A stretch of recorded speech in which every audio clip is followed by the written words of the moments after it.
नमस्कार. मी प्राध्यापक कविता पाटील इंगोले आपणास धुलाईचे घटक आणि निर्जल धुलाई याविषयीची सविस्तर माहिती सांगणार आहे. आजच्या काळात नैसर्गिक तंतू, मानवनिर्मित तंतू तसेच तंतूचे संमिश्रण करून कापड उत्पादित करतात. त्यामुळे कापडामध्ये खूप मोठ्या प्रमाणात विविधता दिसून येते. बाजारपेठेत कपड्याची स्वच्छता करण्यासाठीही अनेक प्रकारचे साबण, डिटर्जंट व अन्य स्वच्छताकारक घटक उपलब्ध आहेत. कपड्यांची उत्तम निगा राखण्यासाठी धुलाई विषयीचे ज्ञान असणे अत्यावश्यक आहे. त्याचबरोबर धुलाई विषयीचे ज्ञान घरगुती व व्यावसायिक दृष्टिकोनातून असणे अत्यंत गरजेचे आहे. धुलाई प्रक्रियेमध्ये धुलाईपूर्व प्रक्रिया करणे, सुकविणे, वाळविणे, डाग काढण्यासाठी प्रक्रिया करणे, स्टार्च करणे, निर्जल धुलाई करणे, इस्त्री करणे या प्रक्रियांचा समावेश होतो. वस्त्रोद्योगाबरोबरच धुलाई शास्त्र सुद्धा विकसित होत आहे. बहुतांश भारतीय लोक कपडे घरीच धुतात. आज विजेवर चालणाऱ्या धुलाई यंत्राचा वापर मोठ्या प्रमाणात होत आहे. बाजारात अत्याधुनिक ऑटोमॅटिक वॉशिंग मशीन्स निघाल्या आहेत. त्यामुळे कपडे धुण्याची प्रक्रिया सहज, सोपी व सोयीस्कर होऊन त्याचबरोबर श्रमाची व वेळेची बचत होत आहे. तसेच नवनवीन धुलाई घटक बाजारात मिळतात. त्याच्या वापराने कपडे लवकर स्वच्छ होतात. तसेच व्यावसायिक धुलाई केंद्रात पेहरावाचे, गृहउपयोगी वस्त्रे तसेच हॉटेल्स, दवाखाने, वसतिगृहे, कार्यालय व इतर संस्थांच्या कपड्याची धुलाई केल्या जाते. कपड्याची उत्तम निगा राखणे हे धुलाई शास्त्राचे प्रमुख ध्येय आहे. कपड्यावर धूळ, मळ, घाम, डाग ही अशुद्धी बसते किंवा स्निग्ध घटकामार्फत मार्फत किंवा चिकट पदार्थामुळे ती धरून ठेवली गेल्यामुळे कपडे मळतात. हे अशुद्ध घटक कपड्यातून काढण्याची गरज असते. कपड्यातील अशुद्धी निघाल्यामुळे कपडे स्वच्छ, ताजेतवाने, जंतुविरहित, आरोग्याला हितकारक आणि डाग विरहित होतात. कपडे धुतल्यामुळे पुन्हा रिफ्रेश होऊन घालण्यायोग्य होतात. कपड्यांना धुलाईची गरज असते कारण कपडे वापरल्यामुळे मळतात. त्यामुळे कपडे धुवावे लागतात. कपडे धुतल्यामुळे कपड्यातील मळ निघतो व कपडे स्वच्छ होऊन पुन्हा घालता येतात. धुलाई हे शास्त्र व कला यांचा मिलाफ आहे. ती वैज्ञानिक तंत्रावर आधारित असून त्यासाठी कौशल्याची गरज असते. स्वच्छ धुतलेले कपडे घातल्यामुळे व्यक्तीचे व्यक्तिमत्व प्रभावी दिसते. धुलाईमध्ये दोन मुख्य प्रक्रियांचा समावेश होतो. मळ घालविण्यासाठी कपडे धुणे व कपड्यांची आकर्षकता पुन्हा प्राप्त करणे. धुलाईची पद्धत ही कपड्याचा प्रकार आणि कपड्याचा मळकटपणा यावर अवलंबून असतो. कपड्यातील मळ दोन प्रकारचा असतो, सैल मळ आणि पक्का मळ. सैल मळ हा ब्रशने सहज दूर केला जातो. पक्का मळ हा तेलकट असल्याने कपड्यांना चिकटून असतो. त्यामुळे तो सहज निघत नाही. हा मळ काढण्यासाठी कपडे धुण्याचीच गरज असते. कपडे स्वच्छ व आकर्षक दिसण्यासाठी तसेच कपड्यांचा टिकाऊपणा वाढविण्यासाठी धुलाईची योग्य पद्धत निवडणे आवश्यक असते. धुलाई प्रक्रिया कपड्यावरील पक्का मळ नाहीसा करते. धुलाई ही दोन वेगवेगळ्या प्रक्रियेद्वारे केली जाते. कपडे स्वच्छ करण्याचे प्रकार. कपडे स्वच्छ करण्याचे प्रकार दोन आहेत. साधी धुलाई, जलयुक्त माध्यमाचा उपयोग करून म्हणजेच पाण्याचा उपयोग करून कपड्याची धुलाई करणे. निर्जल धुलाई, जलविरहित माध्यमांचा उपयोग म्हणजेच ग्रीस द्रावके व ग्रीस शोषकाचा उपयोग करून निर्जल धुलाई करतात. या दोन्ही प्रक्रियामध्ये कपडा द्रावणात पूर्णपणे बुडवतात व खळबळतात. त्यामुळे कपड्यातील मळ निघून जातो. धुलाईची वैशिष्ट्ये. धुलाईची वैशिष्ट्ये पुढील प्रमाणे आहेत. कपड्याची कार्यक्षमता वाढवणे, कपड्याची मजबूती व उपयोगक्षमता टिकून राहते व ते दीर्घकाळ वापरता येतात. धुलाईच्या दरम्यान कपड्याची योग्य काळजी घेतली तर कपडे जास्त काळ टिकतात. कपड्याची आकर्षकता टिकवणे, कपड्याचे नवीन व आकर्षक रूप वापरल्यानंतर व धुलाईनंतर बदलते. अनेक दिवस वापरल्यानंतर पांढऱ्या कपड्यांना पिवळसर छटा येते. नीळ देणे, खळ देणे तसेच कपड्यांची आकर्षकता वाढवण्यासाठीचे बाजारातील घटक वापरणे, इस्त्री करणे या प्रक्रिया करून कपड्याचे चांगले व आकर्षक रूप राखता येते. धुलाईत वापरण्यात येणाऱ्या विविध घटकांचा अभ्यास करणे. बाजारात विविध प्रकारचे धुलाई घटक उपलब्ध असतात. त्याची परिणामकारकता व किंमत यात भिन्नता असते. या घटकाचा वापर करण्यापूर्वी अभ्यास करून त्याचे रासायनिक स्वरूप व गुणधर्म याची माहिती मिळवणे आवश्यक असते. धुलाईच्या विविध साधनांच्या वापराबाबत कौशल्य विकसित करणे. कपड्यांच्या धुलाईत विविध साधनांचा व उपकरणांचा वापर करतात.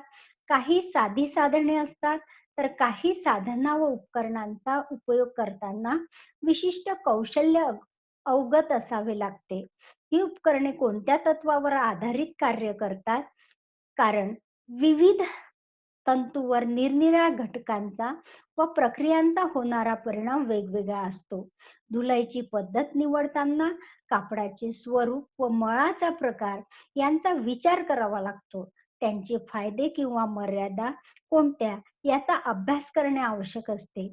आधुनिक उपकरणे वेळ, श्रम व त्रास वाचवणारी असतात. त्यामुळे त्यांचा कौशल्यपूर्ण वापर करता येणे ही आधुनिक धुलाईची गरज आहे.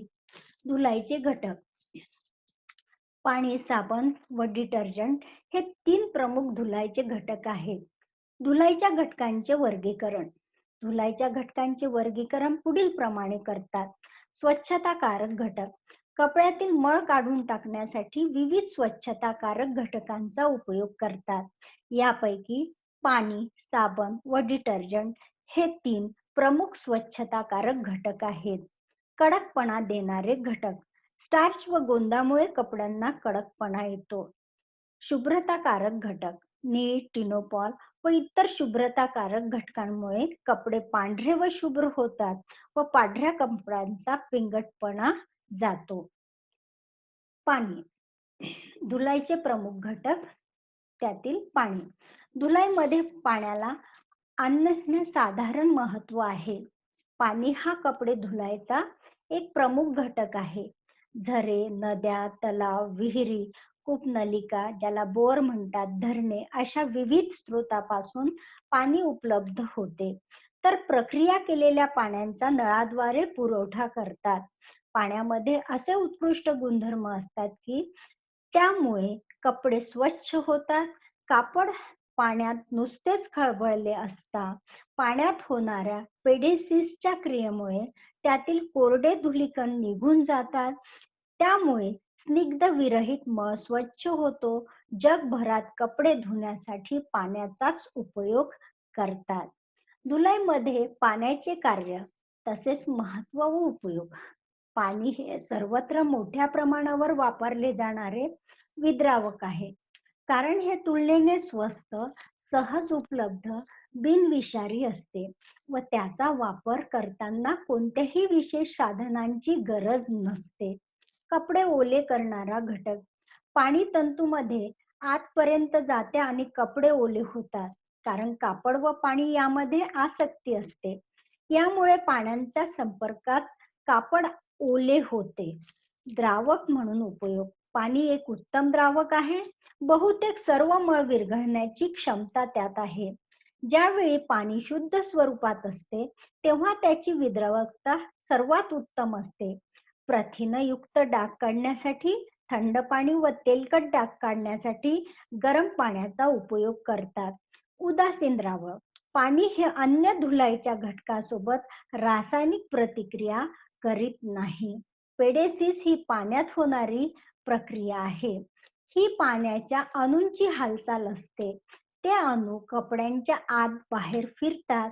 त्यांच्या प्रत्येक हालचालीने काही प्रमाणात मळ बाहेर येत असतो व कपडे स्वच्छ होत असतात. पाण्यात साबण मिसळल्यास पेडेसिसची क्रिया वेगाने होऊन कपड्यातील स्निग्धयुक्त मळ स्वच्छ होतो. पाण्याचे प्रकार. पाण्याचे 2 प्रकारे वर्गीकरण करतात. मृदू पाणी व जड पाणी. मृदू पाणी त्यालाच हलके व गोड पाणी असे म्हणतात. 3 डिग्रीपेक्षा कमी जड पाणी हे हलके पाणी समजले जाते. पावसाचे पाणी सर्वात शुद्ध व मृदू हलके असते. झरे, नद्या, गोड पाण्याचे तलाव, धरणे तसेच पाणी पुरवठा नळ योजनेतील पाणी मृदू असते. मृदू पाणी धुलाईसाठी योग्य असते कारण यामध्ये सोडियमचे क्षार असतात जे पाण्याच्या कार्यात हस्तक्षेप करीत नाही. पाण्यात साबण घातल्यास छान फेस येतो व कपडे समाधानकारकपणे स्वच्छ होतात. तसेच धुलाईसाठी मृदू पाणी वापरले असता कपडे स्वच्छ होऊन शुभ्र व चमकदार होतात. साबणाची बचत होते, कपडे स्वच्छ करण्यास श्रम व वेळेची बचत होते व कपडे दीर्घकाळ टिकतात. जड पाणी किंवा खारे पाणी. पाण्यात 3 पेक्षा जास्त जडपणा असल्याने हे जड पाणी असते. काही ठिकाणच्या विहिरी, तलाव, बोअरचे पाणी जड असते. पाण्यात असलेल्या क्षारांच्या प्रमाणावर पाण्याचा जडपणा ठरत असतो. जड पाणी धुलाईसाठी योग्य नसते कारण त्यात मॅग्नेशियम व कॅल्शियमचे क्षार असतात, जे साबणाच्या कार्यात हस्तक्षेप करतात. साबण या पाण्यात मिसळल्यास फेस येत नाही व धुलाई समाधानकारक होत नाही. हे सर्व क्षार पाण्यात बेमालूमपणे मिसळणारे असतात व त्यांना गाळून वेगळे करणे शक्य नसते. पाण्याचा जडपणा. पाण्याचा जडपणा 1 ते 10 डिग्री मध्ये मोजतात व तो पार्ट पर मिलियन ppm मध्ये नमूद करतात. 3 डिग्री पर्यंत जडपणा असणाऱ्या पाण्याला मृदू पाणी म्हणतात. 3 डिग्री पेक्षा जास्त जडपणा असणाऱ्या पाण्याला जड पाणी असे म्हणतात. 1 गॅलन शुद्ध पाण्यात ज्यावेळी 1 ग्रेन कॅल्शियम कार्बोनेट विरघळलेले असते त्याच वेळी पाण्याचा जडपणा 1 डिग्री असतो. जड पाणी हलके करून घेऊन वापरणे योग्य असते. जड पाण्याचे प्रकार 2 आहे. अस्थायी जडपणा. पाण्यामध्ये कॅल्शियम किंवा मॅग्नेशियमचे बायकार्बोनेट्स असतील तर त्याला अस्थायी जडपणा म्हणतात.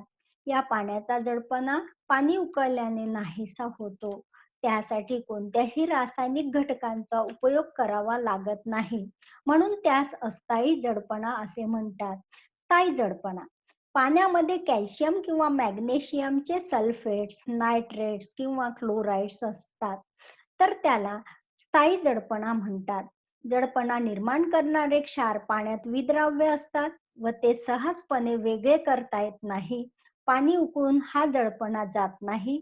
कॅल्शियम व मॅग्नेशियमच्या क्लोराइड, सल्फेट, नायट्रेट क्षारावर उष्णतेचा परिणाम होत नाही. पाण्याचे ऊर्ध्वपतन करून हलके करता येते पण ही क्रिया व्यवहार्य नाही. पाण्याचा स्थायी जडपणा घालवण्यासाठी रसायनांचा योग्य प्रमाणात वापर करतात. जड पाण्याचे तोटे. जड पाणी धुलाईसाठी अयोग्य असते. जड पाण्यात साबणाचा फेस तयार होत नाही. जड पाण्यात साबण मिसळल्यास मॅग्नेशियम व कॅल्शियमचे क्षार साबणावर अभिक्रिया करतात, ज्यामुळे साबण कपडे स्वच्छ करू शकत नाही. मॅग्नेशियम व कॅल्शियमच्या क्षारांची साबणावरील अभिक्रिया म्हणून मळी साका तयार होतो, जी कापडावर चिटकून राहते व कपड्याची आकर्षकता खराब करते. वारंवार जड पाण्याने कपड्याची धुलाई केल्यास कपड्याचे पोत कडक व असुखकारक बनते. कपड्यांचे रंग मंद होतात. साबण कपड्यावर जास्त घासावा लागतो, त्यामुळे साबण वाया जातो. जड पाण्यामुळे कपडे स्वच्छ होत नाही. कपडे धुण्यास वेळ व श्रम जास्त लागतात. साका. जड पाण्यामध्ये साबण मिसळल्यानंतर जडपणा निर्माण करणाऱ्या क्षारांची अभिक्रिया होते व अविद्राव्य साका तयार होतो. साका हा चिकट दह्याप्रमाणे असून त्यात कपडे स्वच्छ करण्याची शक्ती नसते आणि तो कपड्यावर साचून राहतो व कपडे आणखी खराब होतात. त्यामुळे कपड्याची जड पाण्यामध्ये धुलाई केली जात नाही. परंतु मृदी पाणी सगळीकडे उपलब्ध नसते, म्हणून धुलाई योग्य बनवण्यासाठी जड पाण्याला मृदू बनवावे लागते. धुलाईसाठी जड पाणी हलके करून घेणे आवश्यक असते. पाणी 2 पद्धतीने हलके करता येते. जड पाणी मृदू करण्याच्या पद्धती. उकळविणे. अस्थायी जडपणा पाणी उकळल्याने नाहीसा होतो. उष्णतेमुळे कॅल्शियमचे किंवा मॅग्नेशियम बायकार्बोनेट्सचे विरघळणाऱ्या कार्बोनेट्समध्ये विघटन होते व च्या तळाशी घट्ट असा साका तयार होतो. अशा प्रकारे पाणी गाळून मृदू पाणी वेगळे केल्या जाऊ शकते. रासायनिक पद्धत. स्थायी जड पाणी उकळून मृदू बनत नसते. म्हणून जड पाण्याला मृदू करण्यासाठी त्यात काही रसायने टाकावी लागतात. जड पाण्याला मृदू करण्याची रासायनिक प्रक्रिया. पाण्यावर खालीलपैकी कोणतीही एक क्रिया केली जाते. अमोनिया याचा उपयोग व्यावसायिक स्तरावर केला जाऊ शकतो, परंतु घरगुती स्तरावर सुरक्षित नाही. कॉस्टिक सोडा याचा उपयोग व्यावसायिक स्तरावर केला जातो, परंतु घरगुती स्तरावर सुरक्षित नाही. बेस एक्सचेंज पद्धत झिओलाइट सॉफ्टनर ही पद्धत मोठ्या शहरात वापरली जाते. धुण्याचा सोडा वॉशिंग सोडा घरगुती स्तरावर सर्वात जास्त प्रचलित आहे. स्थायी जड पाणी धुण्याचा सोडा वापरून हलके करता येते. ही पद्धत सोपी व तुलनेने स्वस्त आहे. ज्यावेळी जड पाण्यात धुण्याचा सोडा मिसळतात, त्यावेळी कॅल्शियम कार्बोनेटचा अविद्राव्य साका तयार होतो. हलके झालेले पाणी गाळून वेगळे करता येते. सोडा वापरून पाणी हलके करताना पाण्याचे तापमान महत्वाचे आहे. पाण्याचे तापमान जास्त असेल तर पाणी हलके होण्याची क्रिया लवकर होते. गार पाणी हलके होण्यासाठी जास्त वेळ लागतो. सोड्याचा उपयोग योग्य प्रमाणात करावा. जर सोड्याचे प्रमाण जास्त झाले तर साबणाच्या कपडे स्वच्छ करण्याच्या क्षमतेमध्ये अडथळे निर्माण होतात व पाणी धुलाईसाठी अयोग्य व खर्चिक बनते. जड पाणी हलके करताना घ्यावयाची दक्षता किंवा काळजी. पाण्याचे तापमान व रसायनांचे प्रमाण योग्यपणे नियंत्रित करावे. त्याच्या कमी वापराने अपेक्षित परिणाम मिळणार नाही व त्याच्या अति वापराने पाणी अल्कयुक्त होऊन कपडे खराब होतात. मृदू पाणी व जड पाणी यातील फरक. मृदू पाणी कॅल्शियम व मॅग्नेशियमचे क्षार नसतात, तर जड पाण्यात कॅल्शियम व मॅग्नेशियमचे क्षार बायकार्बोनेट, सल्फेट्स, नायट्रेट व क्लोराईडच्या रूपात मिसळलेले असतात.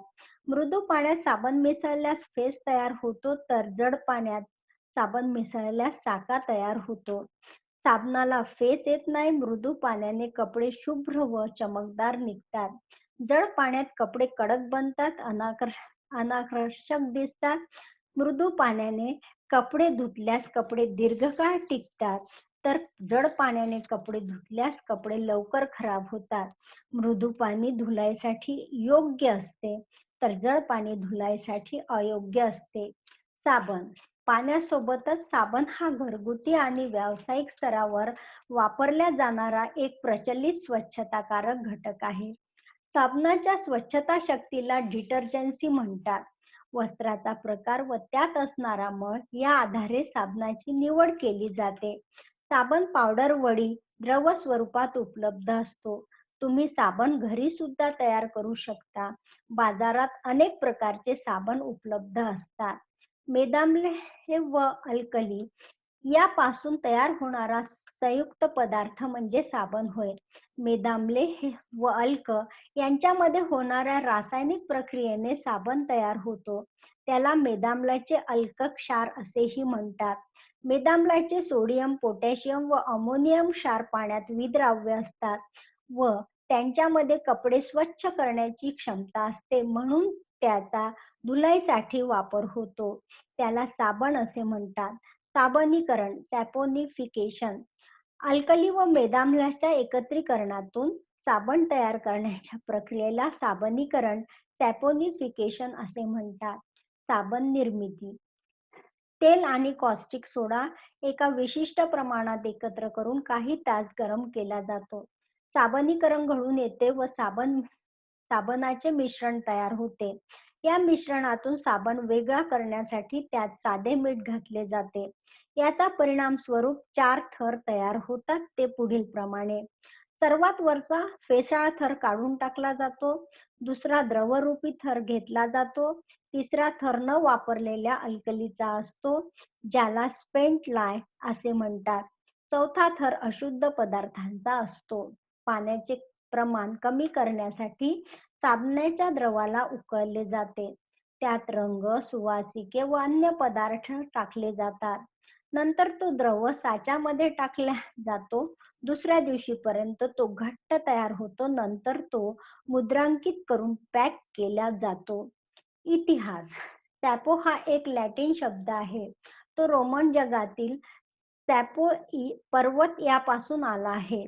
एका रोमन दंतकथेनुसार रोमन गृहिणींना असे लक्षात आले की सापू पर्वताजवळून वाहणाऱ्या टायबर नदीच्या पाण्यामध्ये एक विचित्र पिवळा पदार्थ आहे, ज्यामध्ये कपडे धुतल्यास ते सामान्य पाण्यापेक्षा जास्त स्वच्छ व चमकदार होतात. सॅपो पर्वत हा प्राण्यांचा बळी देण्याचे एक प्राचीन स्थान होते. प्राण्याची चरबी लाकडाच्या राखेत पावसाच्या पाण्यासहित मिसळल्यास प्रचंड स्वच्छता शक्ती असलेला एक उत्कृष्ट साबण तयार होत असे. पुरातन काळापासून विविध प्रकारचे साबण व स्वच्छताकारक घटक वापरले जात. पुरातन काळात विशिष्ट कठीण लाकडाची झाडे जाळून त्याची राख जमवली जात असे. या राखेवरून पोटॅशियम हायड्रॉक्साईडला पोटॅश असे म्हणत. या राखेवर पाणी ओतून अल्क मिळवत. हे अल्काचे द्रावण प्राणिज मेदाबरोबर उकळून सुरुवातीच्या काळात कच्चा ओबडधोबड साबण तयार होत असे. साबण निर्मितीचा इतिहास भारतात 1879 मध्ये ब्रिटिशांच्या north west soap company Kanpur व 1897 मध्ये कर्सिव्ह सोप कंपनी पर्यंत शोधल्या जाऊ शकतो. भारतात 1914 ते 1918 च्या सुमारास मद्रास व म्हैसूर सरकारने उद्योगाच्या स्वरूपात साबणाचे उत्पादन सुरू केले. 1918 पर्यंत जवळजवळ 11 साबण निर्मितीचे मोठे युनिट भारतामध्ये निर्माण झाले, ज्यांनी आधुनिक प्रकारच्या साबणांचे उत्पादन सुरू केले. साबण निर्मितीसाठी लागणारा कच्चा माल. अल्कली ह्या घटकामध्ये कॉस्टिक सोडा, कॉस्टिक पोटॅश यांचा समावेश होतो. साबण निर्मितीमध्ये मेदाम्लासाठी मेद व तेल ह्या घटकाची आवश्यकता असते. त्यामध्ये नैसर्गिक तेल किंवा मेद याचा वापर करतात. यात टॅलो व लॉर्ड हे प्राणिज मेद आहेत. तसेच पाम तेल, एरंडिल तेल, सरकी तेल, खोबरेल तेल, ऑलिव्ह ऑइल, एरंडेल, जवस, शेंगदाणे यासारख्या विविध वनस्पती मेद व तेलाचा समावेश होते. ज्यावेळी विविध तेलाचे मिश्रण करून साबण उत्पादित करतात, तेव्हा तो अधिक संतुलित व चांगल्या दर्जाचा असतो. बिल्डर साबणाचा दर्जा सुधारण्यासाठी सोडियम सिलिकेट व बोरॅक्स यांचा उपयोग करतात. त्यामुळे जड पाणी हलके होण्यास मदत होते व त्याची स्वच्छताकारक शक्ती चांगली असते. साबणामध्ये भर घालणारे घटक. स्टार्च, माती, खडू वापरून साबण भक्कम बनवतात. प्रतिऑक्सिडीकारक घटक जसे सोडियम हायड्रोक्सल्फाइड व व आधुनिक साबणामध्ये नैसर्गिक अंशतः कृत्रिम किंवा कृत्रिम सुवासिके सेंट मिसळतात. धुलाईमधील साबणाचे कार्य. साबणामुळे पाणी कपड्यांच्या तंतूमध्ये सहज प्रवेश करू शकत असल्यामुळे साबण कपडे ओले करणारा घटक म्हणून काम करतो. साबण तेलकट नसलेला मळ काढण्यासाठी पाण्याच्या रेणूची कृती करून पेडेसिसची क्रिया वाढवतो. साबण तेलकट मळ विरघळण्याच्या प्रक्रियेला मदत करतो. तेलकट मळ हा कापडापासून वेगळा होतो व कपड्यावरील मळ नाहीसा करतो. साबण मळाच्या प्रत्येक कणाभोवती एक पातळ आवरण तयार करतो, जे तेलकट कपड्यावर पुन्हा बसू देत नाही. आपल्याला कपडे धुवून झाल्यावर साबणाचे पाणी काळसर व खराब दिसते, कारण कपडाचा मळ आता साबणाच्या द्रावणात आलेला असतो, त्यामुळे कपडे स्वच्छ होतात. साबणाचे प्रकार. उदासीन किंवा न्यूट्रल साबण हे नैसर्गिक डिटर्जंट आहे. रिठा एक बोरासारखे फळ असून त्यात सॅपोनिन नावाचा पदार्थ असतो, त्यामुळे त्यात स्वच्छ करण्याचा गुणधर्म असतो. त्याला जड पाण्यातही फेस येतो व कापडावर कोणत्याही हानिकारक परिणाम होत नाही. रिठाचा स्वच्छताकारक घटक म्हणून प्राचीन काळापासून उपयोग केला जातो. त्याच्यात चांगल्या स्वच्छताकारक शक्ती असते. यात मुक्त अल्कली नसते. याचा वापर रेशमी व लोकरी वस्त्रांच्या धुलाईसाठी होतो. त्यामुळे याचा वापर प्रथिनजन्य तंतूपासून बनलेल्या कपड्यांच्या धुलाईसाठी करतात. हे एक उत्तम प्रकारचे साबण आहे. रिठा पाण्यात भिजवावा लागतो तेव्हा पाण्याला फेस येतो. शिकाकाई हे सुद्धा एक नैसर्गिक डिटर्जंट आहे. शिकाकाईचे द्रावण हे देखील रेशमी, लोकरी व रंगीत सुती कपडे धुण्यासाठी वापरतात. रिठा शिकेकाई केस धुण्यासाठी शॅम्पूच्या जागेवर त्याचा उपयोग केला जातो. बीट सोप साबणाची स्वच्छताकारकता सुधारण्यासाठी हे जास्त अल्कयुक्त बनवतात. यामध्ये जास्त अल्कली व साबणाचे मिश्रण असते. हे साबण सेल्युलोजन्य तंतूपासून तयार केलेल्या कपड्यासाठी जास्त योग्य असतात. म्हणून या साबणाचा उपयोग सुती व लिननसाठी होतो, कारण अल्काचा या तंतूवर हानिकारक परिणाम होत नाही. अन्य तंतूमध्ये इतक्या जास्त प्रमाणात अल्कली सहन करण्याची क्षमता नसते. काही विशिष्ट अल्कली, ज्यांना बिल्डर्स असे म्हणतात, त्यांना साबणाच्या मिश्रणात घातले जाते. धुण्याचा सोडा, बोरॅक्स हे काही प्रचलित बिल्डर्स आहेत. सामान्य साबणापेक्षा यांच्यात जास्त स्वच्छता शक्ती असते. कठीण साबण हे साबण कडक असते, ते पाण्यात कमी विद्राव्य असते, त्यामुळे साबण कमी झिजते, त्याला सहज फेस येत नाही, त्यामुळे धुलाई करताना साबण जास्त प्रमाणात वाया जात नाही. धुलाई करण्यासाठी जास्त श्रम व वेळ लागतो. उदाहरणार्थ सोडियम साबण. मृदू पाणी. मृदू साबण हे साबण नरम असते, ते पाण्यात जास्त विद्राव्य असते, त्यामुळे हे साबण पाण्यात लगेच विरघळते व खूप फेस येतो, त्यामुळे साबण जास्त लागतो. उदाहरणार्थ पोटॅशियम व अमोनियम साबण. साबण लवकर विरघळल्यामुळे साबण जास्त लागतो, त्यामुळे खर्चही जास्त होतो. सौम्य साबण. या साबणात अल्कली व मेद याचा उपयोग योग्य समतोल असतो. रेशीम, लोकर यासारख्या कपड्यासाठी उत्तम. उदाहरणार्थ साबणाच्या वड्या व अंघोळीचा साबण. नाजूक कपड्यांच्या धुलाईस हा साबण योग्य असतो. साबणाचे उपयोग.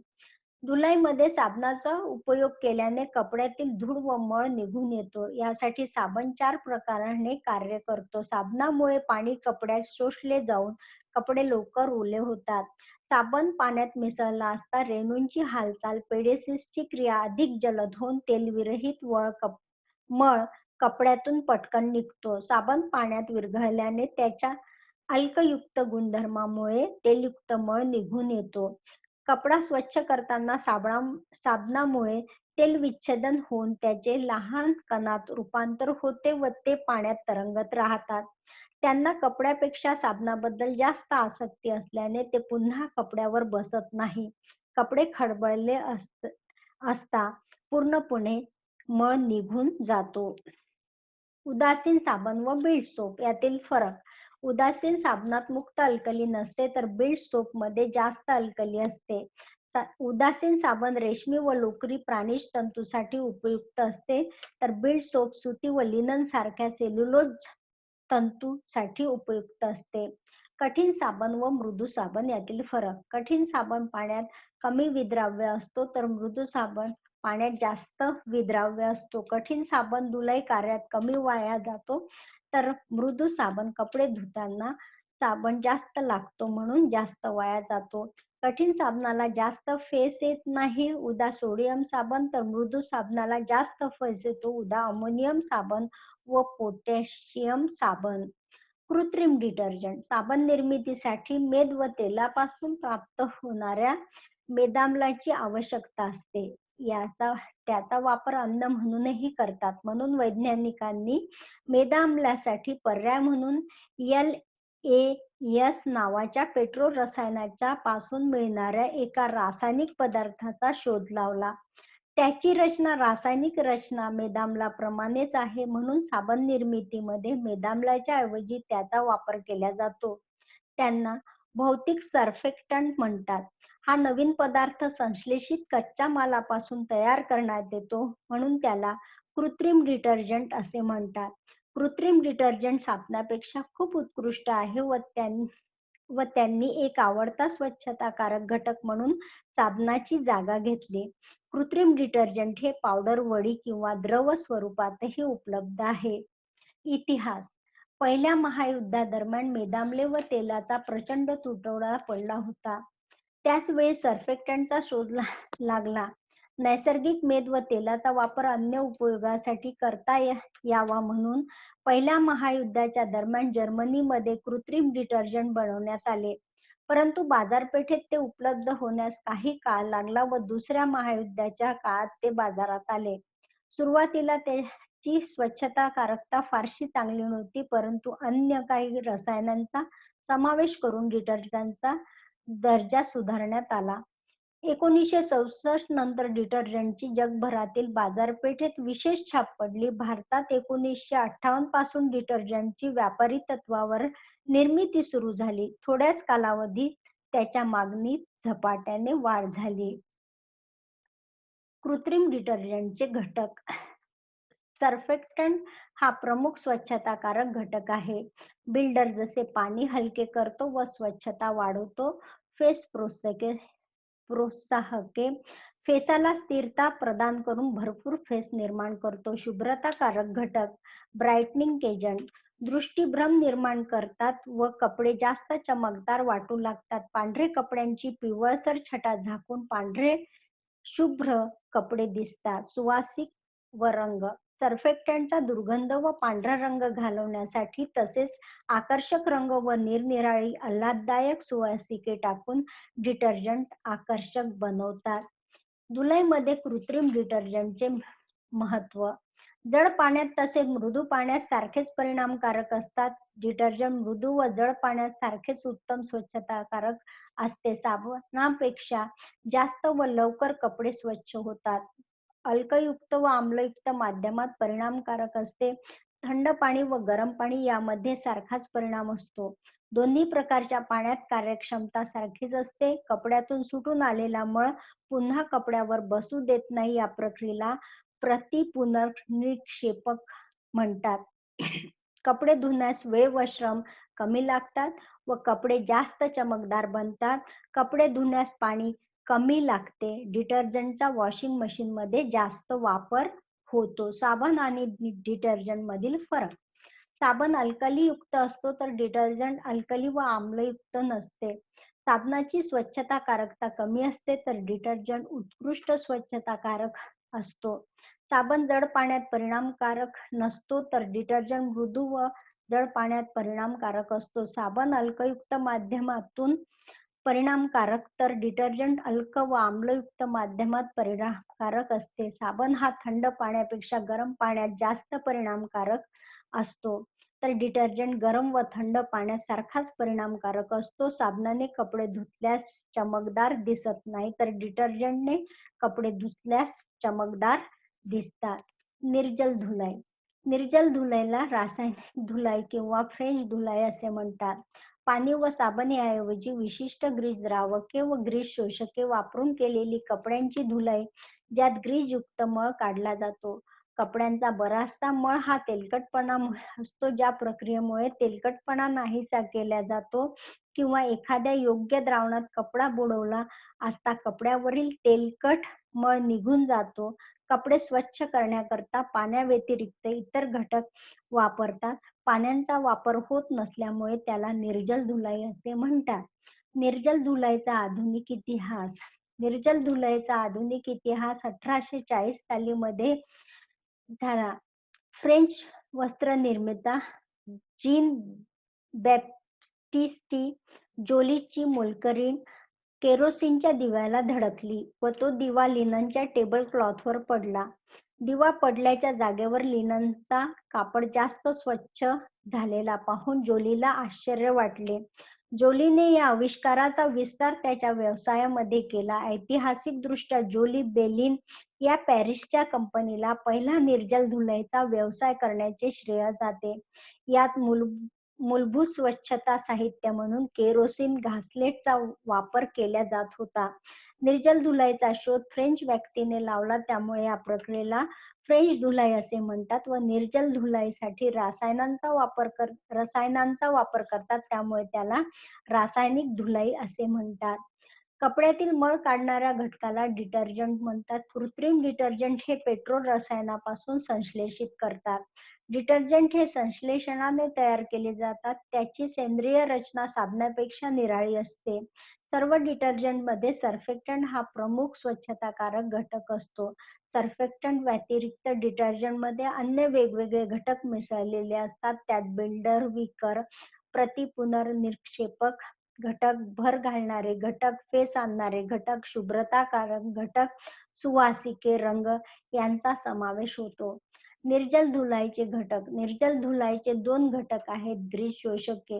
हे पावडरसारखे असते. त्याचा उपयोग फिक्या रंगाच्या कपड्यावरील तेलकट डाग स्वच्छ करण्यासाठी होतो. उदाहरणार्थ फर, लेस, शॉल, हॅट्स इत्यादी. ग्रीस द्रावक. हे द्रव स्वरूपात असतात, ज्यांचा उपयोग डाग किंवा संपूर्ण वस्त्र स्वच्छ करण्यासाठी होतो. हे ज्वलनशील किंवा अज्वलनशील असू शकतात. ग्रीस शोषकाद्वारे शुष्क धुलाई. ब्रशने कपड्यावरील स्वैल मळ दूर करावा. मळलेल्या कपड्यांच्या दोन्ही बाजूला टीप कागद पसरावा. शोषक पावडरचा जाड थर पसरावा. गोलाकार गतीने घासायचे. अर्धा तासपर्यंत सोडून द्या. कपड्यावरील पावडर झटकून घ्या व कपडे ब्रशने स्वच्छ करा. फ्रेंच चॉक, टाल्कम पावडर, ब्रेडचे तुकडे, स्टार्च, मुलतानी माती हे ग्रीस शोषके आहेत. ग्रीस द्रावकांद्वारे शुष्क धुलाई करणे. ब्रशने कपड्यावरील सैल मळ दूर करा. पुरेसे द्रावण निर्जल धुलाईच्या पंपामध्ये ओता. कपडे द्रावणात बुडवा. 15 ते 20 मिनिटांपर्यंत पंपाचा वर खाली असा वापर करावा. कपडे बाहेर काढतात व द्रावण नाहीसे करतात. 2-3 दिवस कपडे सावलीत सुकवले जातात. ज्वलनशील द्रावके पेट्रोल, केरोसिन, बेन्झीन, मिथिल युक्त स्पिरिट. अज्वलनशील द्रावके carbon tetrachloride, trichloride, ethylene, tetrachloroethane. निर्जल धुलाई खूप महाग असते, कारण निर्जल धुलाईत वापरणारे घटक महाग असतात व निर्जल धुलाई खूप काळजीपूर्वक करावी लागते. साधी धुलाई व निर्जल धुलाईमधील फरक. साधी धुलाईत पाणी व साबणाचा वापर केला जातो, तर निर्जल धुलाईत ग्रीस शोषके व ग्रीस द्रावकाचा वापर केला जातो. साध्या धुलाईचा उपयोग सर्व प्रकारच्या कपड्यासाठी केला जातो. निर्जल धुलाई काही विशिष्ट प्रकारच्या कपड्यासाठी केल्या जाते. उदाहरणार्थ महाग व नाजूक कपड्यांसाठी. साधी धुलाई साठी टब, ब्रश इत्यादी साहित्यांचा वापर केला जातो, तर निर्जल धुलाईच्या पंपाचा उपयोग करतात. आता आधुनिक मशीनचा उपयोग करतात. साधी धुलाई स्वस्त पडते, तर निर्जल धुलाई महाग होते. ग्रीस शोषके आणि ग्रीस द्रावके यातील फरक. ग्रीस शोषके कोरडे पावडर सारखे पदार्थ असतात, तर ग्रीस द्रावके द्रव स्वरूपात असतात. ग्रीस शोषके अज्वलनशील असतात, तर ग्रीस द्रावके ज्वलनशील व अज्वलनशील अशा दोन्ही प्रकारात असतात. ग्रीस शोषकांचा वास येत नाही, तर ग्रीस द्रावकांचा उग्र वास येतो. ग्रीस शोषकांना उपकरणांची गरज पडत नाही, तर निर्जल धुलाई पंपाची गरज पडते. ग्रीस शोषके धुलाई घरी करता येते, पण ग्रीस द्रावक निर्जल धुलाई घरी करू नये. निर्जल धुलाईचा पंप. निर्जल धुलाईचा पंप हा आकाराने गोल असतो, ज्याला एक गंज रोधक धातूचे झाकण असते. खालच्या बाजूला एक तळ असते. एक चोषक लावलेला असतो. झाकणाला 3 स्क्रू असतात, ज्यामुळे ते घट्ट बसते. टिनाचा डब्बा द्रावणाने भरला जातो. स्वच्छ करायचे कपडे या द्रावणात टाकतात. झाकण स्क्रूच्या मदतीने घट्ट लावले जाते. द्रावणात कपडे हँडलच्या मदतीने 10 ते 15 मिनिटांपर्यंत फिरवले जाते. प्रक्रियेच्या शेवटी झाकण उघडले जाते व द्रावण नंतर पुन्हा वापर करण्यासाठी शिशीमध्ये भरून ठेवतात. नंतर कपडे पंपातून बाहेर काढतात व सुकवतात व कपडे 2 ते 3 दिवसपर्यंत किंवा द्रावणाचा वास निघून जाईपर्यंत सावलीत वाळवतात. निर्जल धुलाई केलेले कपडे सूर्यप्रकाशात कधीच वाळवत नाही, कारण सूर्याच्या उष्णतेमुळे व कपड्यात शिल्लक असलेल्या द्रवामुळे कपडे पेट घेऊ शकतात, कारण ते द्रावण ज्वलनशील असते. निर्जल धुलाईचे फायदे. निर्जल धुलाईचे खालील प्रकारच्या कपड्यांसाठी सर्वात जास्त उपयुक्त ठरते.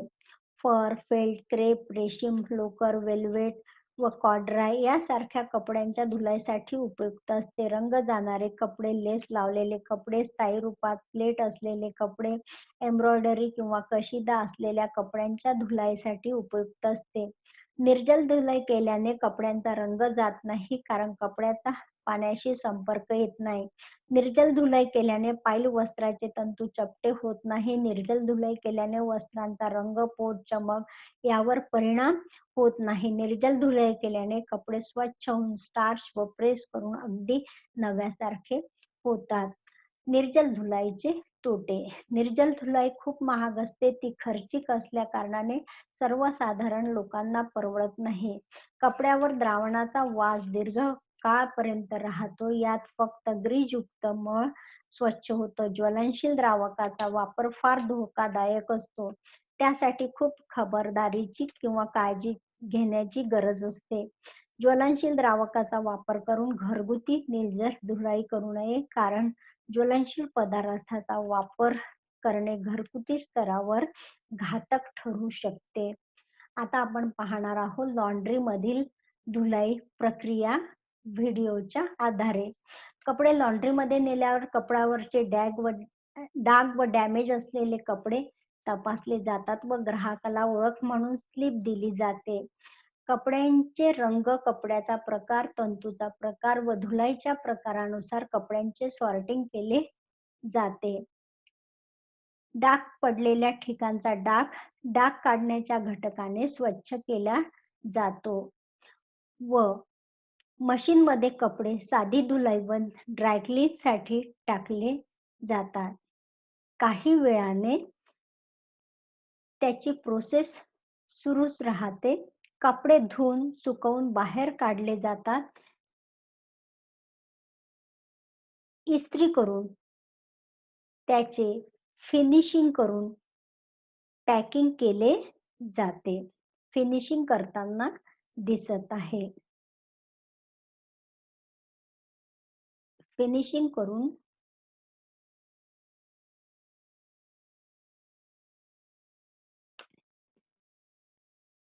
घडी करून त्याचे पॅकिंग केले जाते. काही ठिकाणच्या लॉन्ड्रीमध्ये होम डिलिव्हरी घरपोच सेवा ही सुविधा उपलब्ध असते. काही लॉन्ड्रीत कपडे धुण्याच्या सर्व क्रिया हाताने केल्या जातात, तर काही ठिकाणी अत्याधुनिक मशीनचा उपयोग करतात. धन्यवाद.